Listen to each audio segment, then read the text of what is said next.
اللہ نے میرے نبی کو خاندانی طور پر وہاں پہنچایا جہاں کو نہیں جا سکتا. پھر آپ کی ذات کو اتنا حسن بخشا. ایک آدمی بات حسن کی کرے، آپ کالا کلوٹا بیٹھا ہوئے تو گل جڑ دی کوئی. تو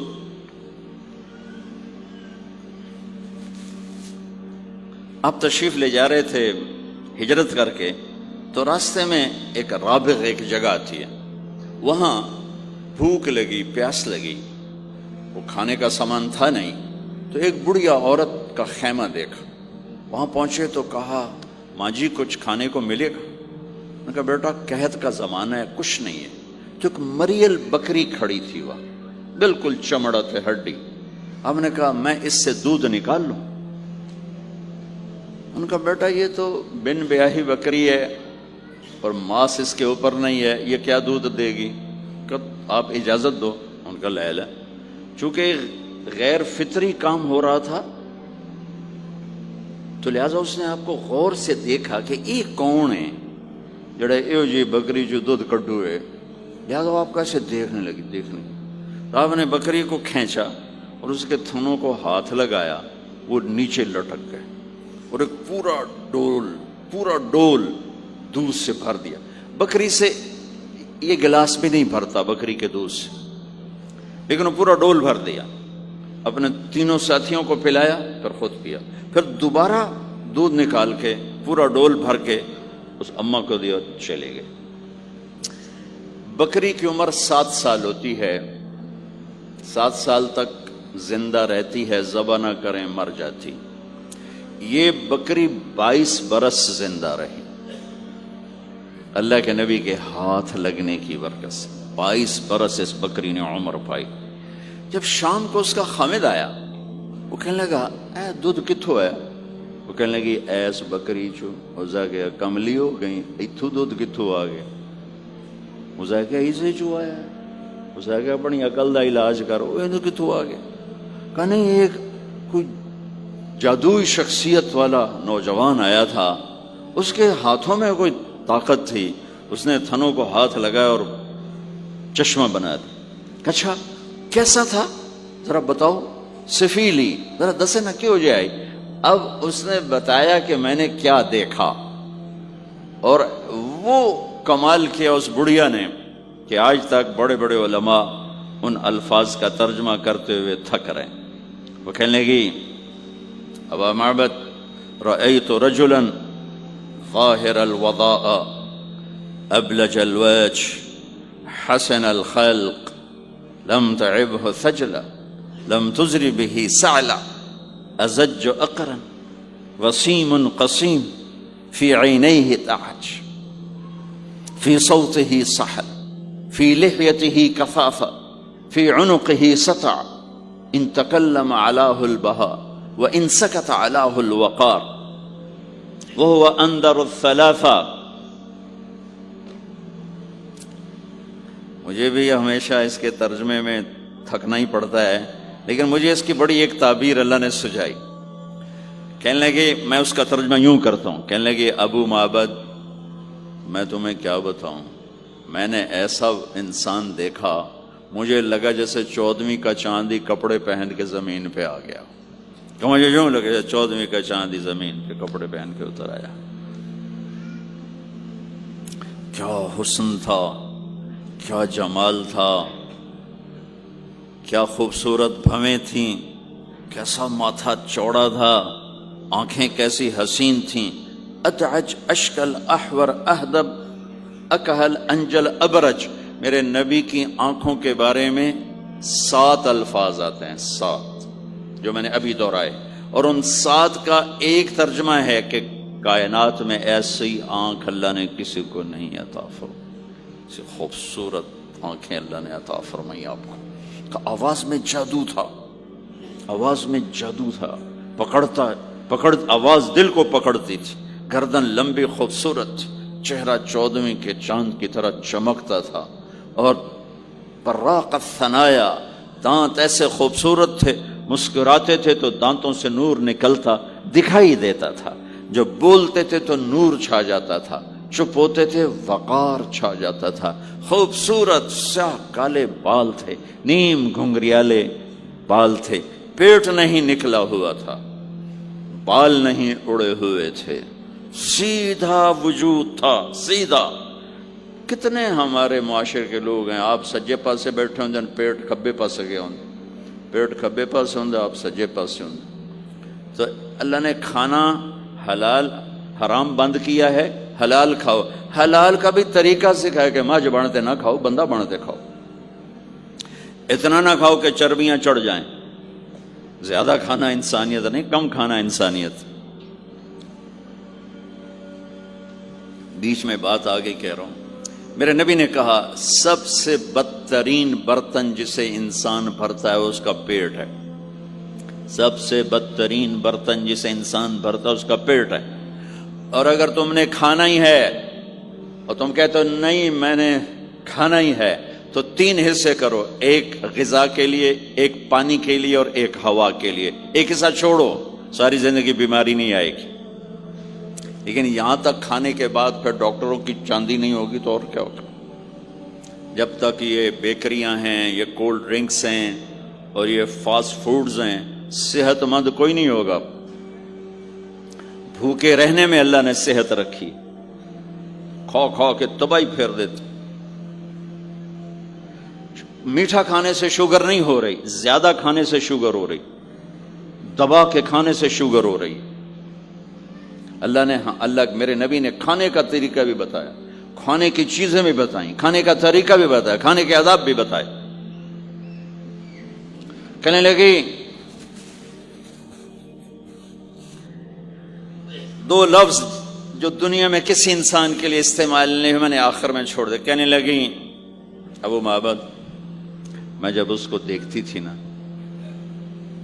تو میرے دیکھنے کی طلب اور بڑھ جاتی تھی، پھر جب دیکھتی تھی طلب اور بڑھ جاتی تھی۔ وہ جب تک کھڑے رہے میری آنکھ نہیں بھری۔ وسیم وسیم وسیم۔ ابو معبد میں جدھر سے دیکھتی تھی حسن ان کا غلام تھا، ہاتھ جوڑ کے کھڑا تھا۔ قسیم قسیم، قسیم اسے کہتے ہیں جس کو چاروں طرف سے حسن و جمال نے گھیرا ہوا ہو، اور وسیم اسے کہتے ہیں جس کو دیکھ کے نہ دل بھرے نہ آنکھ بھرے۔ دنیا کا ہر حسن تھوڑی دیر دیکھنے کے بعد خوبصورتی ختم، کشش ختم۔ ایک ہستی کائنات میں آئی ہے میرے اور آپ کا نبی، جن کو جتنا دیکھا جاتا تھا دیکھنے کا شوق بڑھتا تھا۔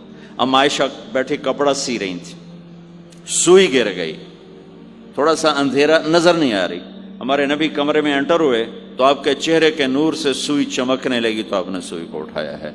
یہ میرے نبی کا ظاہر ہے جو اللہ نے اتنا خوبصورت کر کے بنایا۔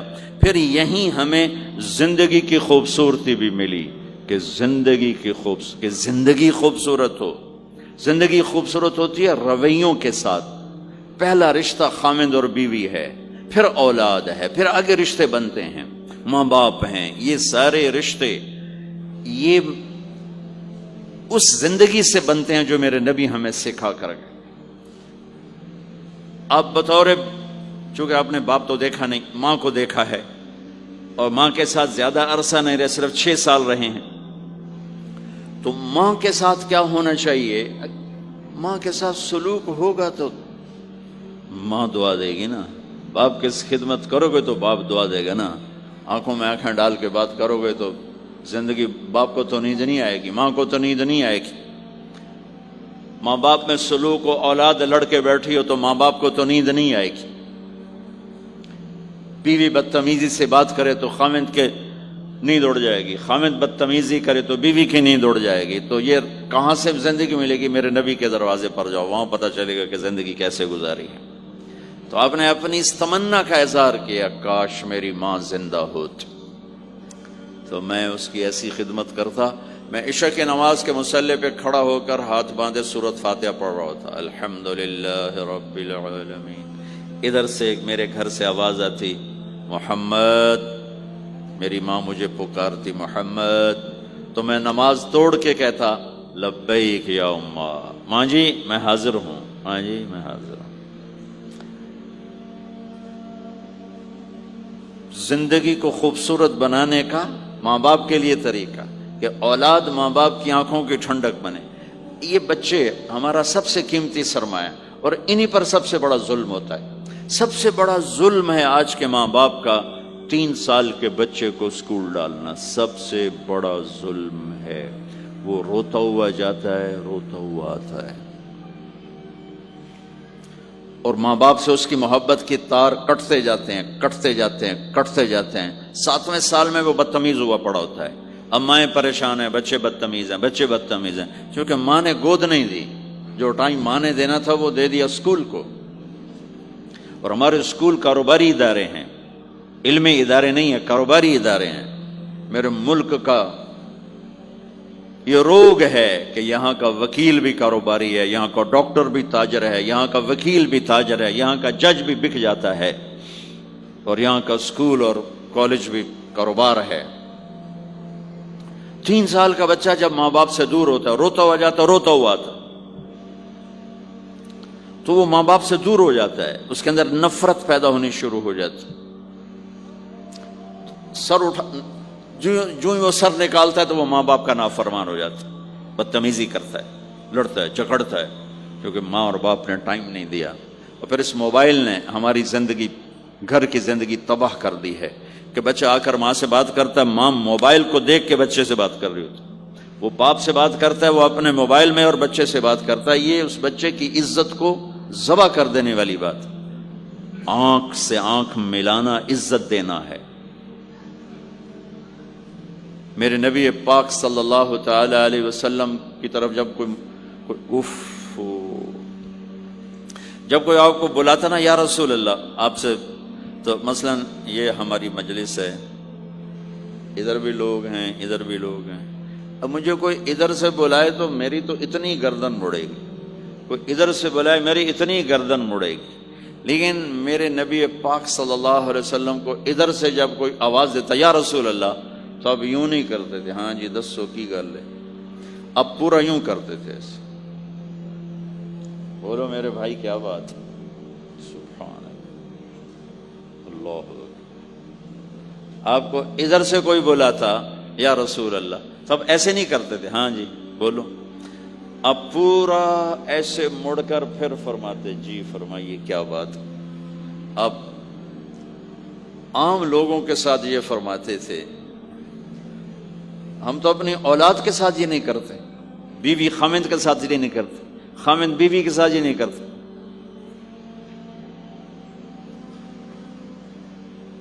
تو وہ ایک گیپ پیدا ہو جاتا ہے، ایک فاصلہ پیدا ہو جاتا ہے. تو میرے نبی نے بتایا کہ ماں باپ کے ساتھ کیا کرنا ہے. کہ میری ماں ہوتی تو میں نماز ہی توڑ دیتا اس کے لیے. حج کا سفر 70,000 کا مجمع تقریباً جمع ہو چکا ہے ابوا پہنچتے پہنچتے، اور آپ ایک دم اونٹنی کا رخ موڑو، پہاڑوں میں چلے گئے. میری زندگی سفروں میں گزری ہے، ان میں خوبصورت ترین سفر میرا وہ ہے جو میں نے حضرت اماں آمنہ کی قبر پہ حاضری تھی. پہاڑوں کے اندر آپ اندر تشریف لے گئے، مجمع بھی ساتھ ہو گیا. کدھر جا رہے ہیں؟ اونٹنی کو بٹھایا. پہاڑ ہے کچھ 40-50 فٹ اونچا، اس کے اوپر قدرتی ایسے ایک پلین بنا ہوا ہے جیسے اللہ نے پہلے سے سنبھال کے رکھا ہوا تھا. اب تو انہوں نے قبر کا نشان مٹا دیا ہے. تو ماں کی قبر کے سرہانے تشریف لے گئے اور گھٹنے اٹھائے، ہاتھ یہاں رکھے اور سر گھٹنوں میں دیا ایسے. یہ پوزیشن ہے چھوٹے بچے کے رونے کی. جب وہ رونا چاہتا ہے تو پھر اپنے پاؤں اٹھا کر یوں کر دیتے. پھر اس کے بعد آپ ایک معصوم بچے کی طرح روئے، اور اتنا روئے کہ آپ کی ساری داڑھی آنسوں سے تر ہو گئی، آپ کا احرام تر ہو گیا، اور اپریل کی دھوپ تھی. اور آپ نے فرمایا میں آج رات یہیں قیام کروں گا. میں وہاں گیا ہوں، وہاں 2 آدمی نہیں ٹھہر سکتے. میرے نبی نے کہا میں یہیں ٹھہروں گا. آگے کوئی 6-7 میل دور انتظام تھا حاجیوں کے اس قافلے کے ٹھہرنے کا. کچھ لوگ چلے گئے ہوں گے، لیکن آپ نے وہ رات اپنی ماں کے سرہانے گزاری. اور میں جب وہاں پہنچا تو مجھے چونکہ سیرت پڑھی تھی تو مجھے چشم تصور میں وہ نظر آ رہا تھا. حضرت آمنہ کی عمر صرف 25 برس تھی اور ہارٹ اٹیک ہوا اچانک، بولا نہیں جا رہا. اور اللہ کے نبی ماں کو دیکھ کے گھبرا رہے ہیں کہ کیا ہوا، 6 سال کا بچہ پہلی موت دیکھ رہا ہے، وہ بھی ماں کی. تو مجھے ہارٹ اٹیک ہوا تو بولا نہیں جاتا، بلا رہے ہیں بولا نہیں جا رہا، آواز نہیں نکل رہی. تو بلا رہے ہیں، ام ایمن بھی ساتھ ہے، آواز نہیں نکل رہی. لیکن بجھنے سے پہلے شمع کے جو بھڑکتی ہے 2 لفظ بولے، کل حی میت و کل جدید بال وقد ولدت طہرا.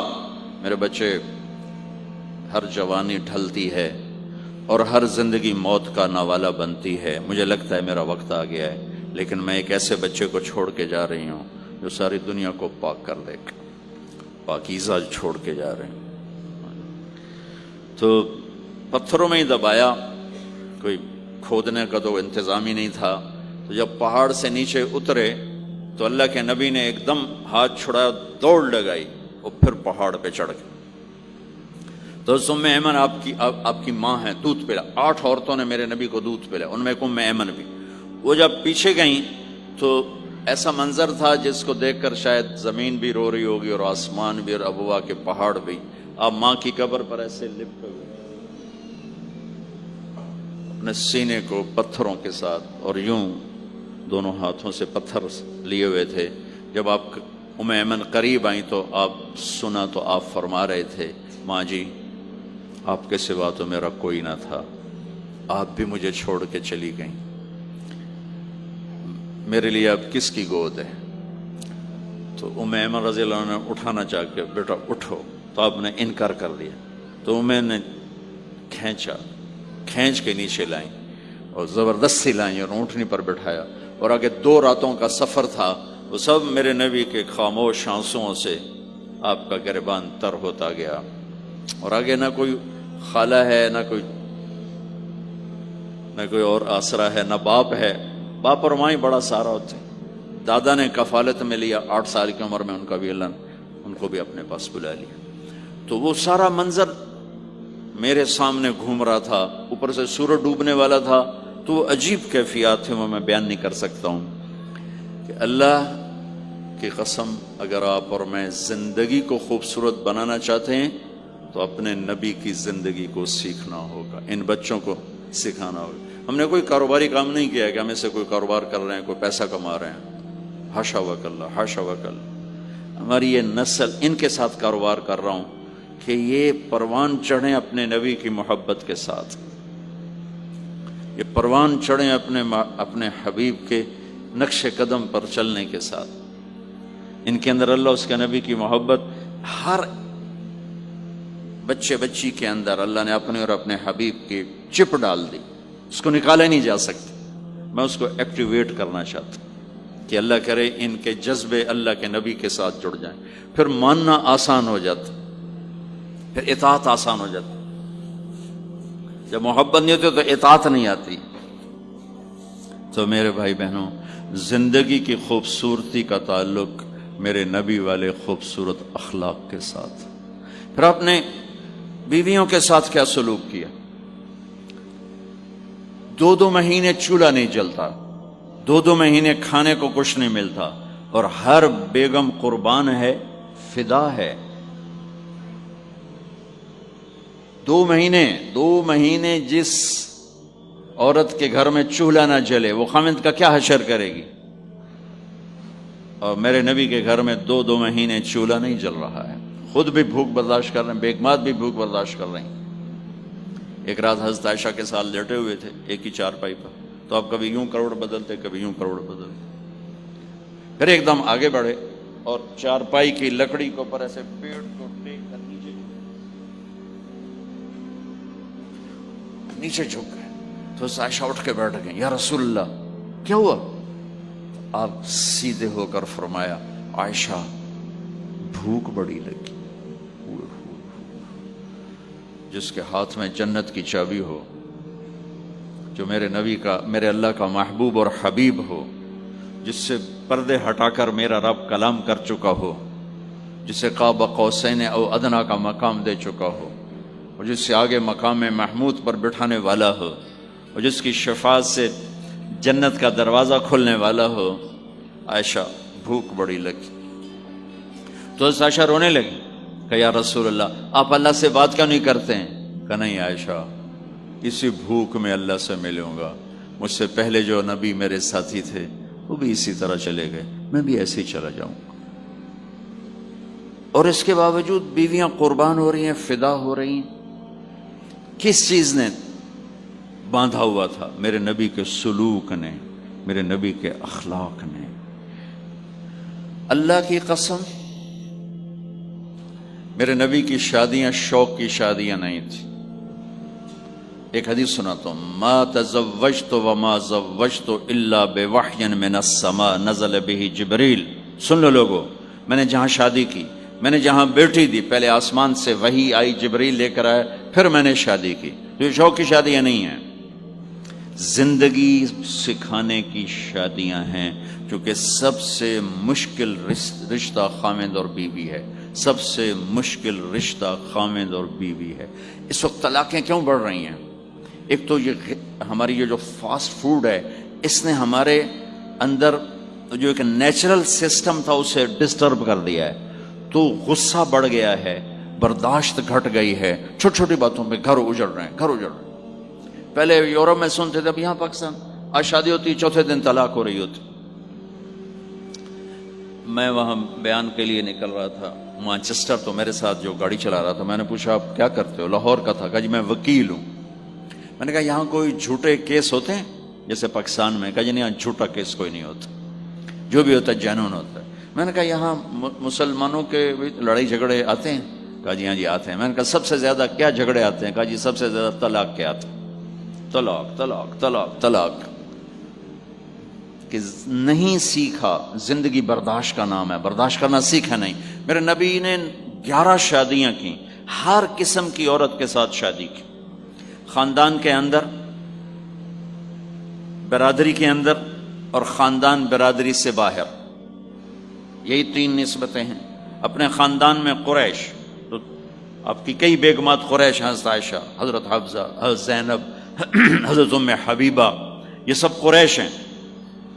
قریش سے باہر حضرت میمونہ، حضرت جویریہ، یہ قریش سے باہر ہے، برادری۔ پھر برادری سے بھی باہر شادی کی، یہود، حضرت صفیہ یہودی کی بیٹی ہیں، ان کے ساتھ شادی کی۔ ہر نسل سے شادی کی، اوپر والے کا نظام ہے۔ اپنے سے مالدار حضرت خدیجہ، اپنے برابر ام سلمہ، ام حبیبہ، اپنے سے کم فخر میں جویریہ، صفیہ، اپنے سے غربت کے ساتھ نہیں۔ عمر سے بڑی کے ساتھ شادی کی حضرت خدیجہ، ہم عمر کے ساتھ شادی کی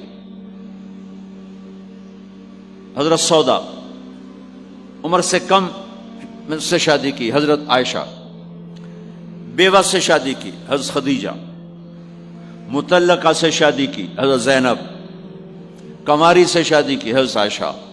جتنی بھی نسبتیں کسی عورت کی بن سکتی ہیں، ان سب میں اللہ نے آپ کو استعمال کر کے زندگی گزارنے کا طریقہ سکھایا۔ تیز مزاج کے ساتھ شادی کی حضرت حفصہ رضی اللہ تعالیٰ عنہ، مزاج میں تیزی تھی۔ حضرت عمر رضی اللہ تعالیٰ عنہ کی بیٹی، مزاج میں شدت تھی، زندگی گزار کے دکھایا۔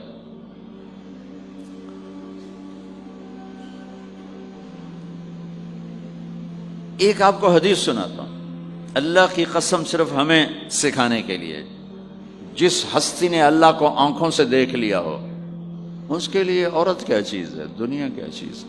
میرے نبی کا معراج کے بعد دنیا میں واپس آنا سب سے بڑا مجاہدہ اور قربانی ہے۔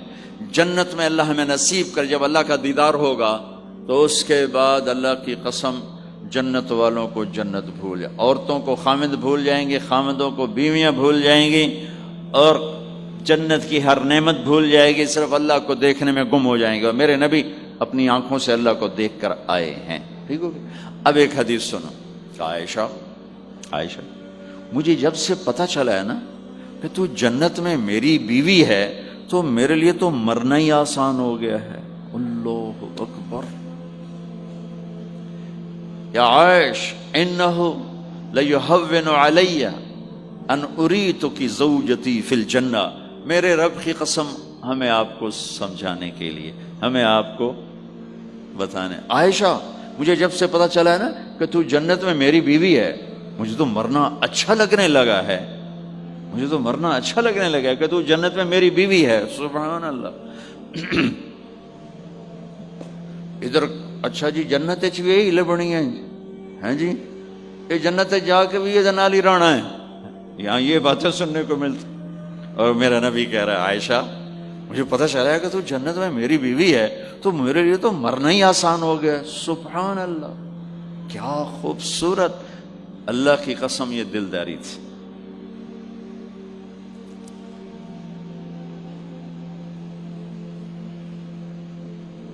سب سے مشکل رشتہ خامند اور بیوی ہے، سینکڑوں آیات اس کے لیے اللہ نے اتاری، ماں باپ کے لیے چند آیات، اولاد کے لیے چند آیات، بہن بھائیوں کے لیے چند آیات ہے، خامند اور بیوی کے لیے قرآن پڑا ہے، پوری سورت اتاری ہے، اور سینکڑوں آیات اتاری، چونکہ ایک اس رشتے کی اہمیت، ایک اس کی نزاکت اور کمزوری کہ کوئی رشتہ ٹوٹتا نہیں سوائے خامند اور بیوی کے۔ میں ماں کا بیٹا ہوں، باپ کا بیٹا ہوں، اچھا ہوں یا برا ہوں، انہی کا ہوں، میرا نسب میری نافرمانی سے بدل نہیں سکتا، میں اللہ بخش کا بیٹا ہوں، میرا یہ نسب بدل نہیں سکتا، اچھا ہوں یا برا ہوں، اللہ ان کی قبر روشن کرے۔ خامند اور بیوی کا رشتہ ایک بول پہ ٹوٹ جاتا ہے، ایک بول پہ ٹوٹ جاتا ہے، اس لیے اس کو بچانے کے لیے آیات آیات آیات، اور میرے نبی کی شادیاں کہ کس طرح ایک گھر کو لے کے چلتے ہیں، کس طرح ہر مزاج کی عورت کے ساتھ سلوک کرتے ہیں۔ جہاد کا سفر، کاروباری سفر نہیں، میرے نبی کا، اور چلنے لگے، اعلان ہوا کوچ کرو، سب نے سواریاں کس لیں، سامان کس لیا، یوں چلنے کا حکم ہو رہا ہے، اور حضرت عائشہ رضی اللہ نے اپنا یوں دیکھا، اونٹنی پہ بیٹھ گئی تھیں، ہار کوئی نہیں، یا رسول اللہ میرا تو ہار کوئی نہیں، میرا ہار گم ہو گیا ہے، میرا ہار تلاش کریں ہم پھر چلیں گے۔ تو میرے نبی کہتے تو وڈی آئی نواب زادی، میں جہاد تے بہ جانا تینوں ہار دی پائے گی، چل اگو لگ۔ میرے نبی نے کہا چلو بھائی عائشہ کا ہار تلاش کرو۔ اللہ کی قسم میں جب یہ واقعات پڑھتا ہوں یا سناتا ہوں میں خود حیرت میں ڈوبا ہوتا ہوں کہ کیا کر دیا میرے نبی نے، جہاد کا سفر، اور میرے نبی کا ہار تلاش کرو بھائی، اب سارے ہار تلاش کر رہے ہیں، کچھ دن چھپ گیا اور ہار کی تلاش تو بند ہو گئی اور سفر بھی بند، چونکہ اندھیرے میں کہاں جائیں گے، اور آپ کے ماتھے پہ شکن، عائشہ تیری وجہ سے ساری مصیبت ہے، اللہ دے بندی تو ہار دے مگر پہ گئی، کیڑی گل ہے ہار دی، ایک لفظ نہیں فرمایا، سارے قافلے نے قیام کیا، عشاء تک تو پانی تھا وضو کا، پانی ختم ہو گیا، عشاء مغرب عشاء پڑی کٹھی تو پانی ختم ہو گیا، اب پانی ختم ہو گیا تو فجر کی نماز آ رہی ہے، پانی کوئی نہیں ہے، تو سارے صحابہ نے ابو بکر پہ چڑھائی کی، ویکھے تیری دھی دے مگر ساڑے نال کی بنی، ہن اسی نماز کی میں پڑھنی ہے، پانی تو ہے نہیں تو وضو کی میں کرنا ہے۔ اب ابو بکر کو غصہ چڑھا، اس ایک دم، وہ تو باپ تھے، وہ گھس گئے خیمے میں، آگے دیکھا تو اللہ کے نبی اما عائشہ کی گود میں سر رکھ کے سوئے ہوئے تھے، اور اما جی ایسے بیٹھی تھی، آپ کو سارا دیکھ رہی ہوں، اب بولیں تو خطرہ ہے آنکھ کھل جائے گی، اور غصہ بھی چڑھا ہوا ہے، باپ بھی ہیں، تو اب مجھے دیکھو کیا کر رہے تھے۔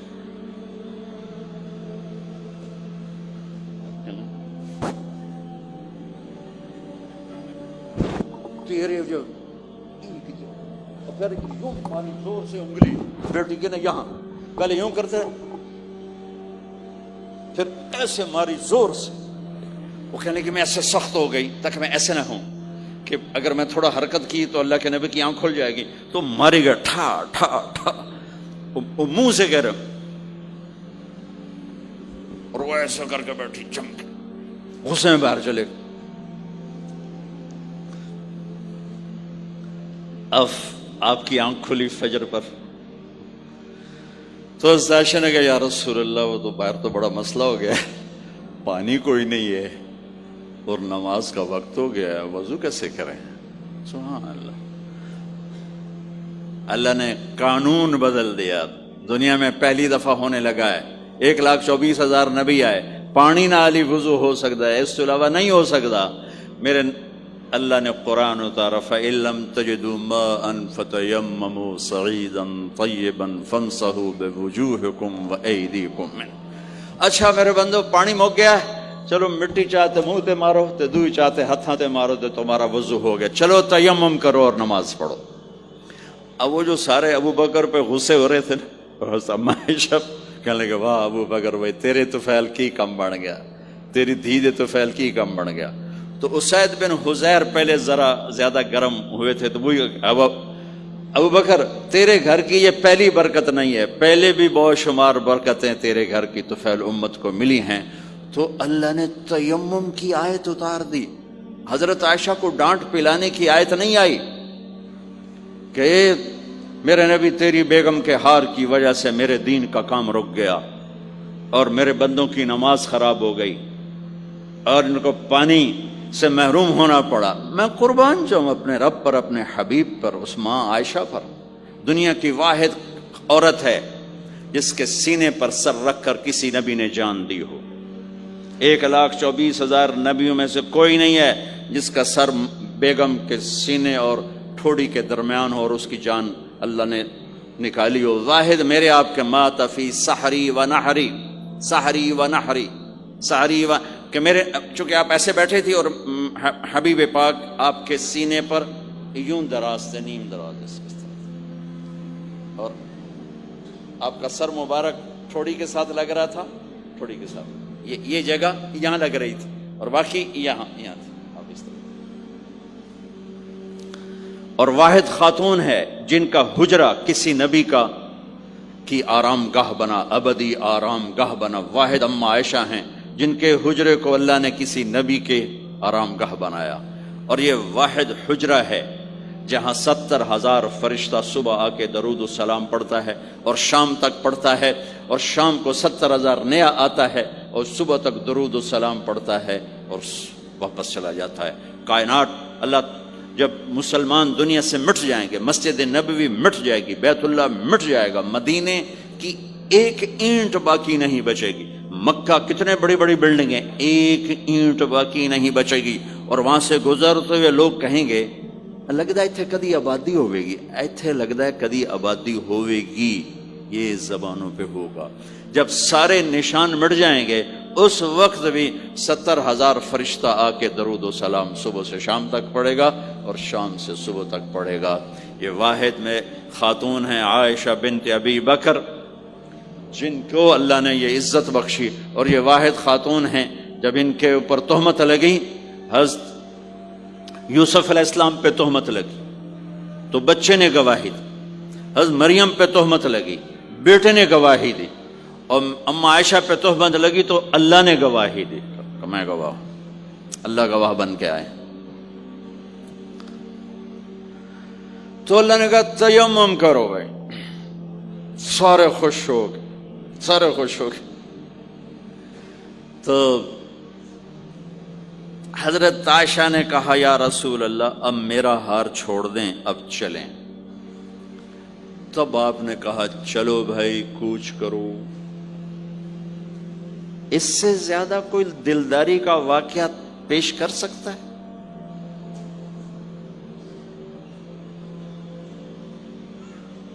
سبحان اللہ۔ اور جب اونٹنی کو اٹھایا گیا، وہ ہار کا دھاگا ٹوٹا اور پھسل کے اونٹنی کے نیچے چلا گیا، وہ سارے کھبے سجے ویندے رہ گئے، ہار نیچے پڑا تھا۔ جب اونٹنی کو اٹھایا تو ہار نیچے سے نکلا، تو صاحب نے کہا لے بھی عائشہ اے تیرا ہار بھی لب گیا۔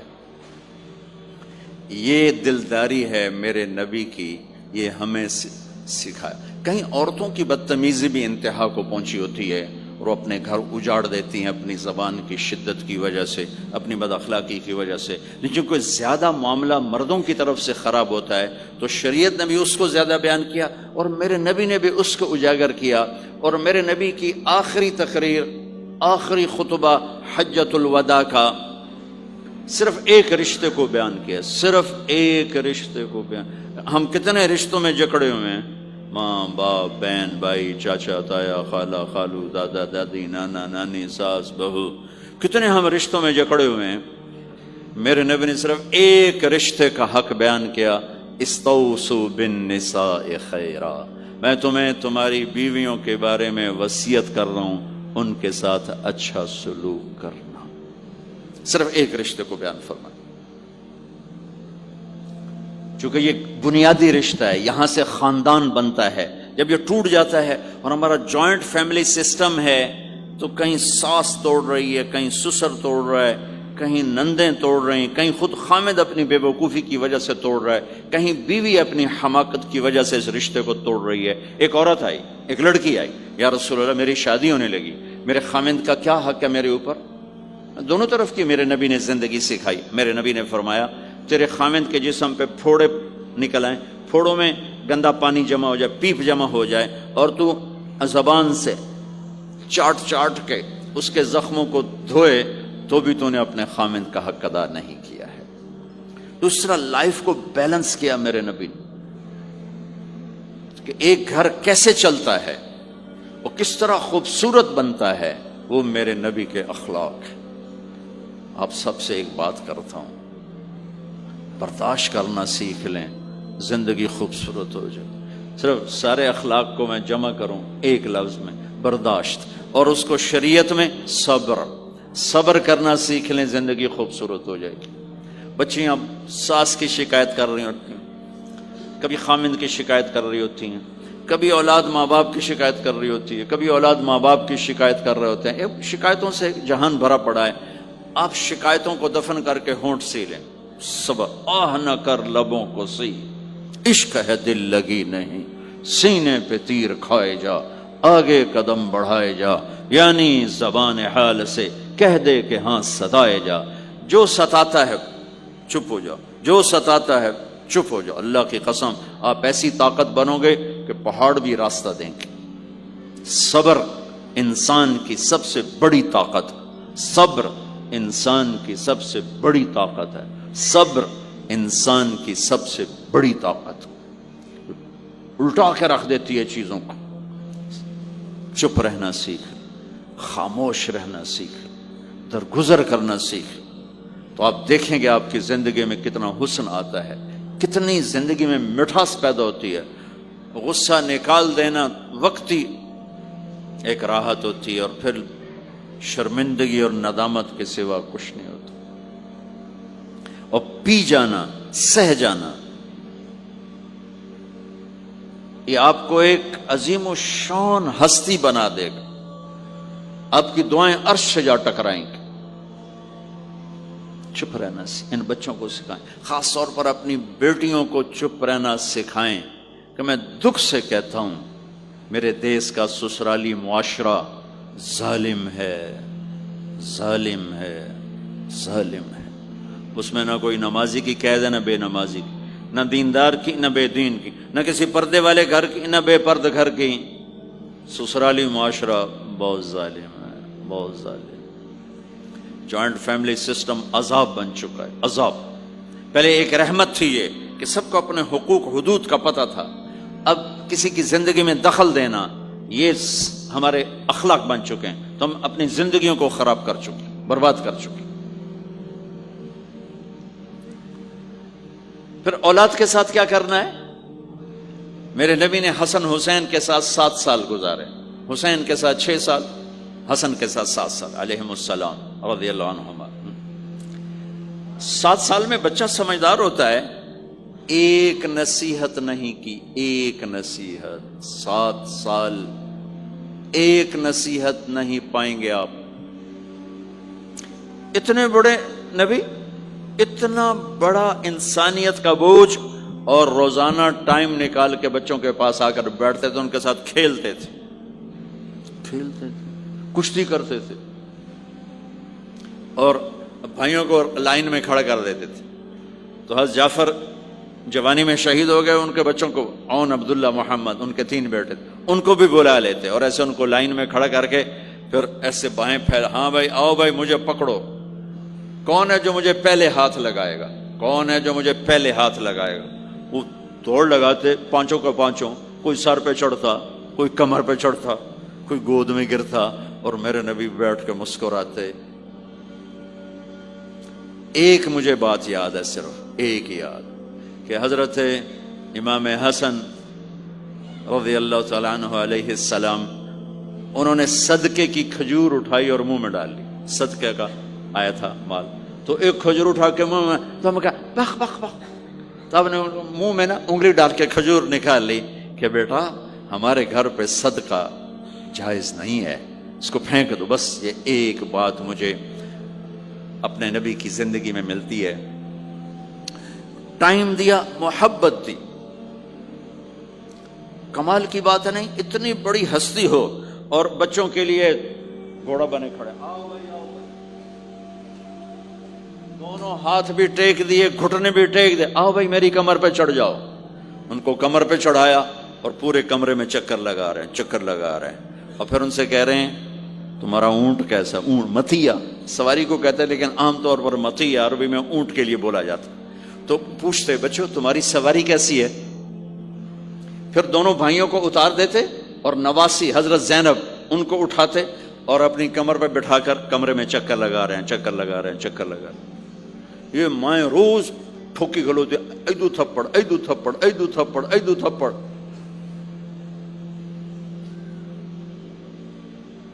ساری مائیں سکول ماسٹر بنی ہوئی ہیں، اور ٹھوکی جاؤ، ڈنڈے ماری جاؤ، بس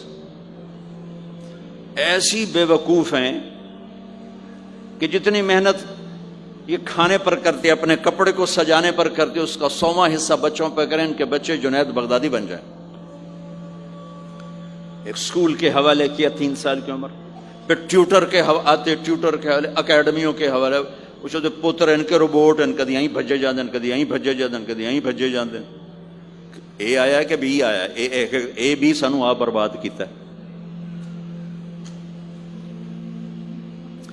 آہا، اور سنو، چلو یہ تو گھر کی بات ہے نا۔ ایک دفعہ حسن حسین کی کشتی کرواتے تھے، آؤ بھائی کشتی کرو بھائی۔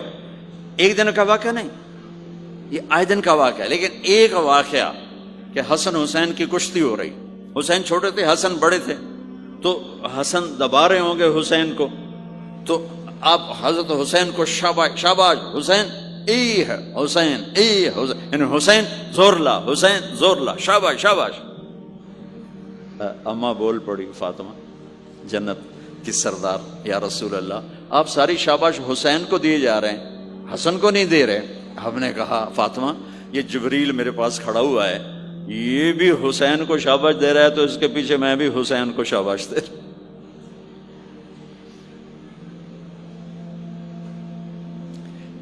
اس سے اور عجیب سنو، آپ فرض نماز پڑھا رہے ہیں، فرض نماز، نفل نہیں، گھر میں نہیں، مسجد میں، اور آپ سجدے میں گئے اور حسن نے چھلانگ لگائی اور کمر پہ جا کے بیٹھ گئے، اور اینج مندہ کرسی تو ٹھوک کے بیٹھ جاتے۔ میرے نبی نے سجدہ لمبا کر دیا، اتنا لمبا کیا کہ وہ سجدے میں پڑے لوگ سوچنے لگے کہ کہیں اللہ کا نبی فوت تو نہیں ہو گیا۔ تو جو سامنے والی صف تھی انہوں نے یوں کر کے دیکھا، پچھڑوں کو تو نظر نہیں آنا، انہوں نے اینج کر کے دیکھا تو دیکھا تو حسن سجدے اوپر چڑھے ہوئے۔ تو ایک صحابی جو قریب تھے انہوں نے ایسے ہاتھ آگے بڑھایا اتارنے کے لیے، تو میرے نبی نے بغلوں سے دیکھا کہ ایک ہاتھ آگے آ رہا ہے، تو آپ نے سجدے میں یوں کیا، میرے بچے کو کچھ نہ کہو، جب تک حسن نہیں اترے آپ سجدے میں پڑے رہے۔ اور ایک اور تماشا ہوتا تھا، چونکہ اب نماز لمبی پڑھاتے تھے، لمبی ہوتی تھی نماز، تو آپ ذرا پاؤں کا فاصلہ ہے تو حسن ادھر بیٹھتے، حسین ادھر بیٹھتے، نماز میں میرے رب کی قسم سنا رہا ہوں۔ اب یہ دونوں کی آپس میں نا وہ شروع ہو جاتی، وہ ادھر وہ ادھر، پہلے حسن پار کرتے تو حسین ادھر آ جاتے، پھر حسین ادھر جاتے تو حسن یوں آ جاتے، پورے قیام میں یہ دونوں بھائی یوں یوں کرتے رہتے تھے، یوں، وہ ادھر وہ ادھر، وہ ادھر وہ ادھر، سبحان اللہ، نماز ہو رہی۔ اس سے عجیب سنو، آپ نے اپنی بیٹی حضرت زینب آپ کی بڑی بیٹی زینب، ان کی بیٹی امامہ کو ظہر یا عصر کی نماز پڑھا رہے ہیں، کہاں بٹھایا ہوا ہے؟ میں پہلے بیان کرتا ہوں، یہاں بٹھایا ہوا ہے علی یدہ، لیکن میں نے اب چند دن پہلے حدیث پڑھی، یہاں نہیں بٹھایا، یہاں نہیں بٹھایا، یہاں بٹھایا ہوا تھا، یہاں کندھے پر بٹھایا ہوا تھا، یہاں علی عاتقہ، اس کو عاتق کہتے ہیں، اور نماز پڑھا رہے تھے۔ جب آپ رکوع میں جانے لگے تو یہاں سے پکڑا اور آرام سے اس کو ساتھ بٹھایا، پھر رکوع کیا، قوما کیا، سجدہ کیا، سجدے سے جب اٹھے تو پھر امامہ کو اٹھا کر کندھے پہ بٹھا کے پھر نماز شروع کر دی۔ 4 رکعتاں میرے نبی انج پڑھائیاں کہ نواسی یہاں بیٹھی ہوئی ہے، صرف زندگی سکھانے کے لیے، صرف زندگی سکھانے کے لیے۔ بچوں کو پیار اتنا دو کہ وہ آپ پہ قربان ہوں، ڈنڈا، سوٹا، تھپڑ، بدتمیزی، ڈانٹ ڈپٹ، یہ دوریاں پیدا کر دیتی۔ بہت چھوٹی عمر میں نے سگریٹ پینے شروع کر دی، کچھ 7-8 سال کی عمر میں نے سگریٹ پینے شروع کر دی۔ گاؤں میں تھے تو کوئی ماحول تو تھا نہیں، تو گھر والوں کو پتہ چل گیا، تو اب مجھے سگریٹ سے روکنے کے لیے سمجھایا جا رہا ہے۔ جی کیسے سمجھایا جا رہا ہے؟ میری ماں نے میرا منہ کھولا ہے کر کے، تو میرے ماسی نے چمٹا نپے تے وچ انگارا ہے تو این کر ٹھوکاں تیرے منہ وچ، ٹھوکاں تیرے منہ وچ۔ یہ مجھے سگریٹ سے روکا جا رہا ہے۔ جی مجھے منظر نہیں بھولتا، میری ماں نے دونوں ہاتھوں سے میرے جبڑے یوں کھینچے اور میری ماسی نے انگارا چمٹے میں ڈال کر، پاما تیرے منہ وچ، پاما تیرے منہ وچ، پینے گا سگریٹ؟ او میں نہیں پیندا، او میں نہیں پیندا۔ ٹھیک، باہر نکل کر میں نے پہلا کام سگریٹ سلگایا، اور میرے چھوٹے بھائی نے دیکھ لیا میری مصیبت تیر میاں، وہ مجھ سے بھی 2 سال چھوٹا، 5 سال تھا، میں 7 سال اور 5 سال، میں کہتا میری شکایت لاوے گا، میں کہا تلی تلی دیا میں نے سگریٹ اس کے منہ میں لگایا، تو بھی پی میں بھی پینا، تاکہ یہ میری شکایت نہ لگائے۔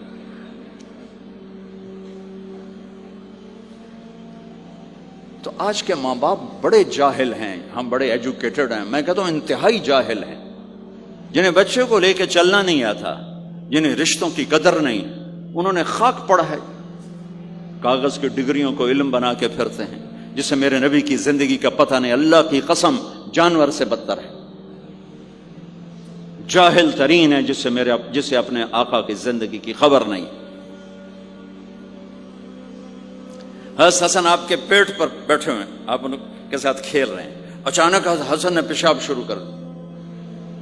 مجھے یاد نہیں، میرے بچے بچیاں ماشاءاللہ، میں نے ان کو اٹھایا ہوا تھا اور مجھے پیشاب محسوس ہوا تو میں نے اسے بیٹھے رہنے دیا ہو، مجھے یاد، میں اسی وقت پیچھے یا منجی تے سٹے یا ہیٹھاں سٹے پیشاب اتنے کرتا الو جائے نہیں۔ ٹھیک، میرے نبی پاک صلی اللہ علیہ وسلم کے نواسے حسن آپ کے پیٹ پر بیٹھے تھے، پیٹ ننگا تھا، تو آپ ان کے ساتھ کھیل رہے تھے تو انہیں پیشاب شروع کر دیا۔ میرے نبی ایسے بے حس و حرکت ہو کہ کہیں بچے میری حرکت سے بچے کا پیشاب نہ رک جائے، تو آپ ایسے ہو گئے، تو پورا پیشاب کیا اور آپ ہلے نہیں۔ جب وہ پیشاب سے فارغ ہوئے پھر آپ اٹھے اور بچے کو الگ بٹھا کر اپنے جسم پہ پانی ڈال کے اپنے آپ کو صاف کر کے تو آگے دوبارہ ان کے ساتھ کھیلنا شروع کر دیا۔ میں آپ کو اپنی نبی کی وہ زندگی بتا رہا ہوں جس کو اپنانے سے میری زندگی بھی خوبصورت ہو جائے گی، آپ کی بھی۔ ہم فخر سے کہتے ہیں ہمارے نبی نے چاند کے 2 ٹکڑے کر دیے، معراج پہ آسمان چیر کے چلے گئے، یہ بہت بڑے معجزات ہیں، لیکن میرے نبی کا سب سے بڑا معجزہ ہے کہ ہمیں ایک خوبصورت زندگی سکھا کر گئے۔ آپ کے اخلاق، میرے نبی کے اخلاق میرے نبی کا سب سے بڑا معجزہ ہے۔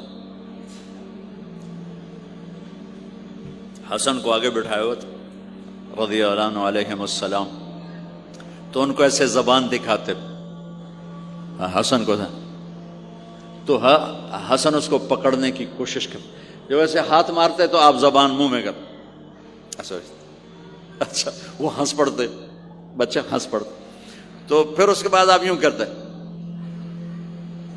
تو پھر حسن آگے ہاتھ مارتے، پھر آپ زبان منہ میں کر لیتے، پھر وہ کرتے ہنستے، پھر آپ چپ ہو جاتے. کتنی دیر آپ حسن کے ساتھ یہ کھیل کھیلتے رہے. آپ گلی میں گزر رہے ہیں، بچے کھیل رہے تھے، بچوں میں حسین کھیل رہے تھے، تو آپ نے کہا پکڑو بھائی حسین کو، پکڑو بھائی. تو وہ آگے بھاگے تو آپ پیچھے جان بوجھ کے جیسے ہم کرتے ہیں وجعل الصبی یلعب ہا ہونا وہا ہونا، جب وہ ادھر جاتے تو آپ آگے ہو جاتے، وہ ادھر آتے آپ ادھر ہو جاتے. پوری گلی یہ تماشا دیکھ رہی ہے اور حسن حسین کبھی آگے بھاگ رہے کبھی پیچھے بھاگ رہے، اور آپ جان بوجھ کے اس کو پکڑ نہیں رہے. ہاں پکڑو بھائی، پکڑو بھائی، پکڑو بھائی. اور وہ بڑے ہنس رہے ہیں کہ آج میرا نانا تو میں نے نپ ہی نہیں سکتا. تو یہ تھوڑی دیر جب یہ کھیل چلتا رہا، پھر آپ نے ان کو کہا یہ پکڑ لیا اور اٹھایا اور ہونٹ چومے اور ماتھا چوما، کہ حسین مجھ سے ہے میں حسین سے، حسین مجھ سے ہے میں حسین سے.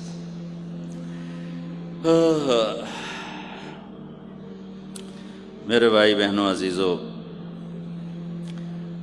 اسلام ہی تو خوبصورت زندگی سکھاتا ہے، وہی ہم نے بھلا دیا. کپڑے کیسے ہوں، ٹائی کیسی ہو، کوٹ کیسا ہو، گاڑی کیسی ہو، کھانا کیسا ہو، لباس کیسا ہو، سواری کیسی ہو، گھر کیسا ہو، ڈرائنگ روم کیسا ہو، میچنگ کیسے ہو، بھلا اس کو زندگی تھوڑا ہی کہتے. تو آپ سب سے کہتا ہوں کہ اپنے نبی کی زندگی اور سیرت کو پڑھیں، اس کو سیکھیں. یہ تبلیغ کا کام ایک عملی محنت ہے، سیکھنی. ان بچوں پر محنت کر رہے ہیں کہ اللہ کرے یہ پروان چڑھے تو ان کے اندر اللہ اس کے رسول کا پیار ہو، تو پھر یہ خود ہی چلنا شروع کریں گے. یہ میں نے سیرت کی چند جھلکیاں، چونکہ آپ پوری فیملیز بیٹھی ہوئی ہیں اور فیملیز کے رشتوں میں ماں کا رشتہ، باپ کا رشتہ، بیوی کا رشتہ، خاوند کا رشتہ، اولاد کا رشتہ، یہ چند بڑے رشتے ہیں. اسی کو میں نے آپ کے سامنے پیش کر دیا ہے کہ اس کو سیکھنا پڑتا ہے، اس کے لیے اپنے ذات سے لڑنا پڑتا ہے، تب جا کر زندگی میں حسن اور کمال پیدا ہوتا ہے. میری بات یاد رکھیے گا، کبھی زندگی کو خوبصورتی چیزوں سے نہیں ملتی، زندگی کی خوبصورتی میرے نبی والے پیارے اخلاق کے ساتھ. جس کو یہ مل گئے اس کے گھر میں 14ویں کا چاند ہر وقت چمکے گا اور نصف النہار کا سورج ہر وقت چمکے گا. جس کے اخلاق بگڑ گئے ان کی دن بھی رات بن جائیں گے اور رات بھی رات بن جائے گی. اللہ اس نسل کو آپ کی آنکھوں اور ہماری آنکھوں کی ٹھنڈک بنائے اور ایسے ہماری اس محنت کو قبول فرمائے. کر کر یاد سجن نو کھاندے،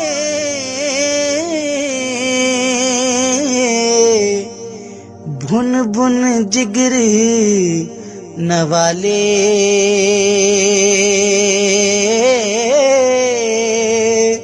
شربت وانگ پیارے ہتھوں، پیون زہر پیالے، شربت وانگ